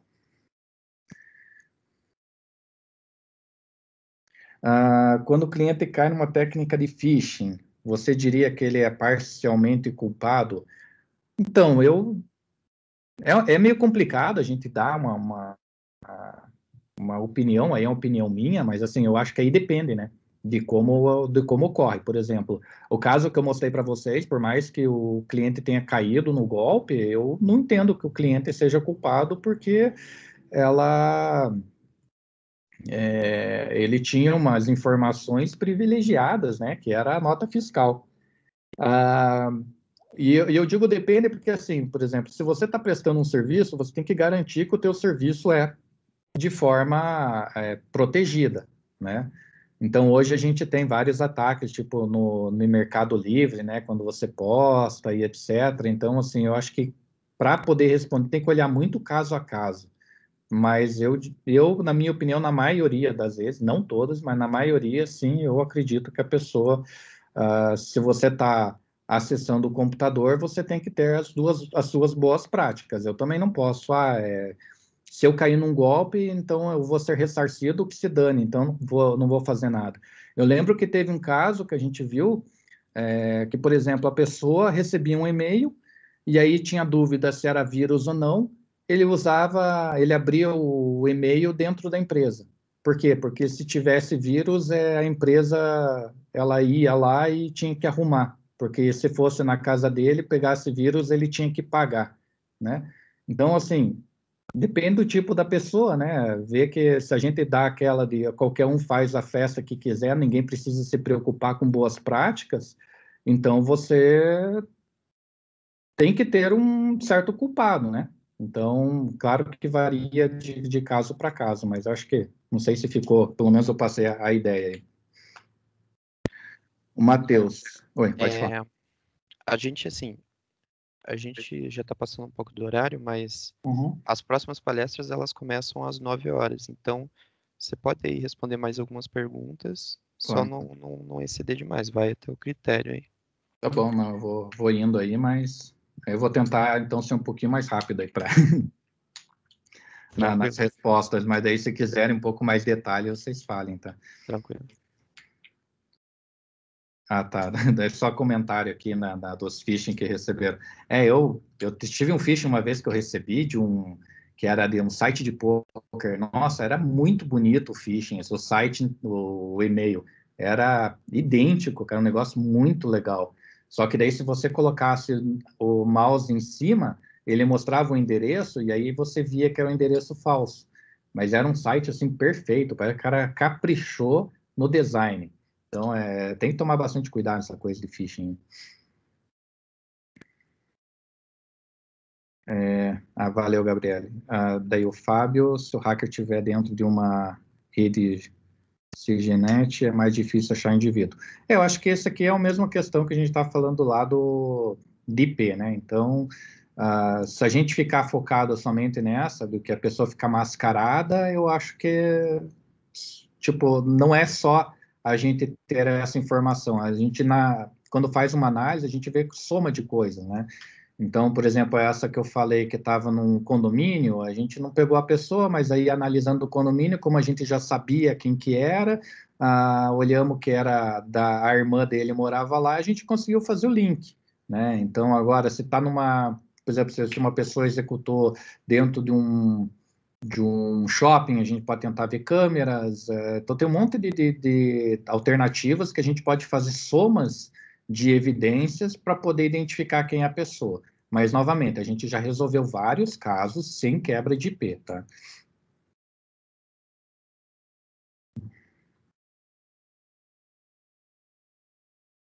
Tá, eu gostaria de saber quais os meios pelos quais a maioria dos equipamentos são invadidos e como proteger dessas invasões.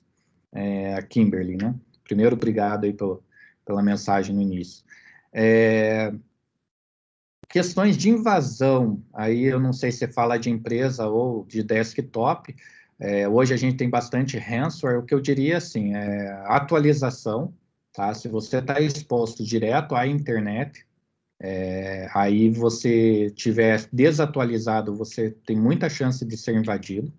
Então, esses remote desktop, por exemplo, se você usar uma senha fraca ou tiver desatualizado, você tem muita chance de ser invadido.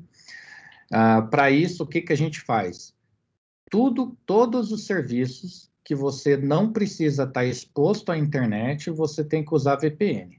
Né? Por exemplo, eu já cheguei num cliente que falava, a gente tem o serviço XYZ para conectar na internet porque a galera trabalha de casa.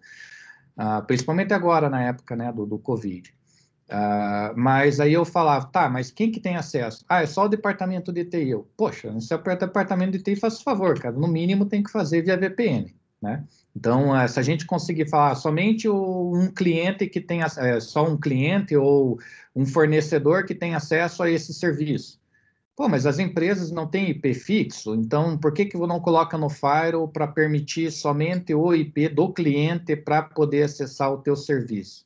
Então, o que você puder proteger de comunicação externa para interna, você protege muito, tá? A questão de, principalmente, assim, daqueles phishing de acesso à vulnerabilidade ou de ataques baseados em vulnerabilidade. Porque que nem eu estava falando do exemplo lá do Google Hacking, né? Que o robozinho do Google fica testando, a gente vê que tem outros robozinhos que tenta verificar se tem alguma vulnerabilidade dentro, né? Até teve uma vez que a gente instalou lá um IPS, né, um IDS dentro de um cliente, e a gente viu que saiu uma vulnerabilidade nova lá no PHP-MyAdmin, porque olhando o log, né, do IDS, que é o Sistema de Detecção de Intrusão, no log lá estava mostrando várias distribuições de Linux, onde que ficava o arquivo do PHP-MyAdmin. Então, eles tinham um robozinho que estava tentando capturar essa informação. Então, o que você puder evitar conectar direto à internet, disponibilizar, você tem que evitar e principalmente atualizar. Agora, questões de pessoas, né, a parte humana, acho que até teve uma palestra aí também que eu vi ali na grade sobre engenharia social. Também a gente tem que analisar a questão de phishing, que é muito comum e também hoje é o maior alvo. Tem até um caso em que a pessoa já pegou, assim, de deixar no elevador de uma empresa, por exemplo, um pendrive, e aí o cara lá chega, olha no elevador, deixa eu ver o que tem nesse pendrive. Pega o pendrive, espeta no computador da empresa e pronto, já colocou um vírus lá dentro. Então tem que tomar bastante cuidado, principalmente, então, atualização, cuidar de phishing, e também mostrar para o treinamento para os colaboradores aí para evitar cometer esses erros, né, que fazem.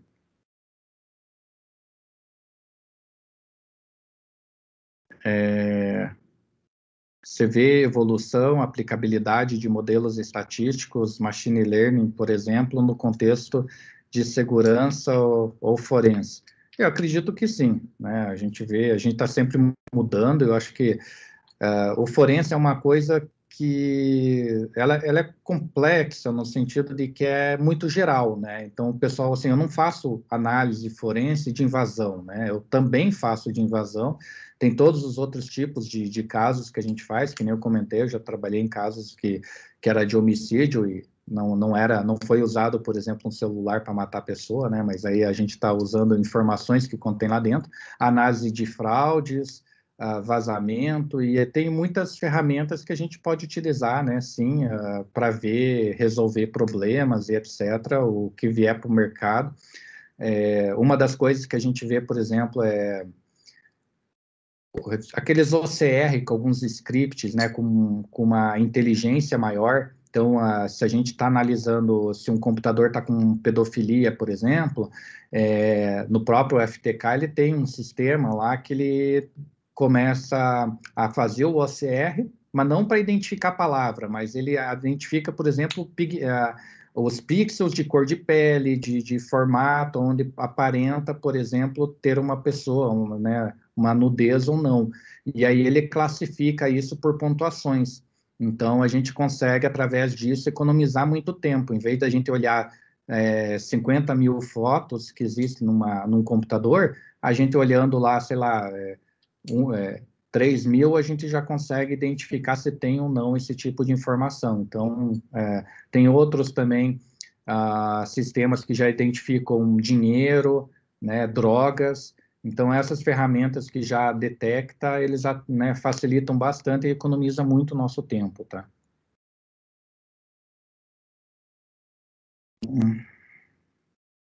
Acho que a última pergunta aqui foi qual que é o sistema operacional que vocês usam mais?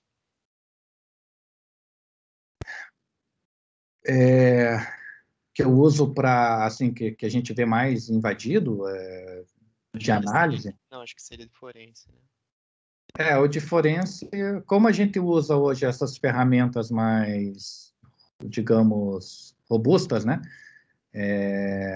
Que nem o FTK, é o Windows que a gente usa por causa dessas ferramentas. Mas tem coisas que eu vejo que, por exemplo, eu peguei um caso esses tempos que o FTK não conseguia resolver, e aí eu tive que usar o Linux, uma ferramenta lá para fazer. Por exemplo, essa para recuperar arquivos apagados, que eu mostrei para vocês, o ForeMost, para mim é imbatível, ele é melhor que qualquer um. Mas no padrão, hoje eu uso, digamos, para análise, eu uso o FTK e o FTK para Windows. Mas o meu computador pessoal é Mac e eu tenho certificado em Linux. Então, assim, né, o que tiver, a gente usa um pouco de cada tecnologia para poder resolver, né? Questões agora de invasão, a maioria de invasão do que as empresas usam mais, né? Hoje realmente usam mais Windows, é o que a gente mais tem, mas já peguei vários casos de invasão em Linux também.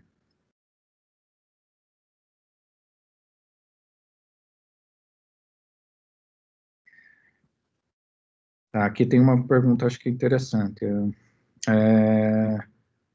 Vocês têm acesso a muitas informações sobre alguém quando estão fazendo essas investigações? Como fica a questão de um profissional da área que usa essas informações contra a pessoa de forma a prejudicá-la em algum momento? Já pegou algum caso assim? Lembrei de um episódio de uma série que era meio parecido com isso. Sim, quando a gente está fazendo análise, isso é uma coisa que é complicado, né? Então, veja que a gente, como investigador forense, a empresa ela tem que confiar. Ela passa para a gente, se necessário, vamos dizer que usa a senha de administrador, né? Porque às vezes a gente faz coleta, a gente está fazendo a coleta do servidor inteiro. Então, tem que haver uma confiança na pessoa em que está fazendo a análise. E a gente vê, tem muita informação e a gente acaba capturando. Por exemplo, essa semana eu falei para você, a gente fez um trabalhinho e a gente encontrou troca de nudes entre, né, duas pessoas, e aí a gente tem que aceitar, tipo, usar isso apenas o suficiente para resolver o problema do cliente, que é, né, afinal, não estamos fazendo nada errado, o cara, ele fez essa troca usando e-mail da empresa, né?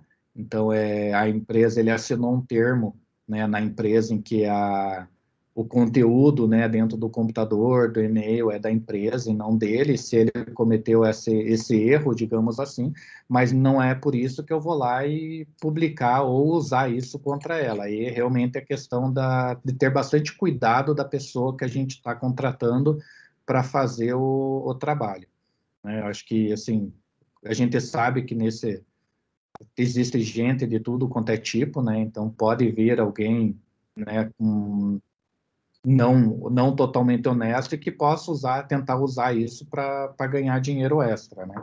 E aí é a importância, então, da empresa, na hora de fazer uma contratação, pegar alguém né, de conhecido, né, alguém que tenha normalmente uma indicação, alguém que você tenha de confiança, né? Eu acho que é isso, não sei se ficou algum que eu pulei, alguma coisa aqui, mas... Foi isso mesmo. Perfeito. Ficou muito legal. Muito obrigado, agradeço. Agradeço também a presença e participação do pessoal. E alguns têm que ir para a próxima palestra, mas a gente fica por aqui. Uhum. Então, obrigado também a todo mundo aí, espero que tenha sido útil a conversa.